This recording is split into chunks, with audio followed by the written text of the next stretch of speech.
புரட்சி தலைவர் எம்ஜிஆர் அவர்களை பற்றி முன்னாள் அமைச்சர் அறந்தாங்கி திருநாவுக்கரசு அவர்கள் கூறியதை தற்பொழுது காண்போம். இங்கிலாந்து இளவரசர் சார்லஸ் சென்னை வருகை தந்தபோது முதலமைச்சர் எம்ஜிஆர் அவர்களை கோட்டையில் சந்தித்தார்.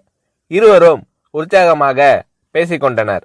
சந்திப்பு முடிந்து இளவரசர் சார்லஸை ஆளுநர் மாளிகைக்கு திரும்ப அழைத்து வருகிறேன். அப்பொழுது இங்கிலாந்து இளவரசர் சார்லஸ் என்னிடம், எம்ஜிஆர் அவர்களின் பின்னணி என்ன, இவர் ராஜ குடும்பத்தை சேர்ந்தவரா என்று வியப்போடு விசாரிக்கிறார். நான் எம்ஜிஆர் அவர்களின் குடும்ப பின்னணி பற்றி விவரித்தேன். ஆனாலும் ஆச்சரியம் விளங்காமல் சார்லஸ் சொன்னார், ஒருவேளை போன பிறவியில் இவர் அரசராக இருந்திருக்கலாம். அப்படியே நான் மெய் செலுத்து போய்விட்டேன். தமிழக மக்கள் மட்டுமல்ல, உலகையே ஆண்ட அரச குடும்பத்தின் இளவரசர் கூட நம் எம்ஜிஆர் அவர்களை பார்த்து அரசர் என்று வியக்கிறாரே, அந்த அதிசயம்தான் எம்ஜிஆர் என்று எம்ஜிஆர் அவர்களை பற்றி முன்னாள் அமைச்சர் அறந்தாங்கி திருநாவுக்கரசு அவர்கள் கூறுகிறார்.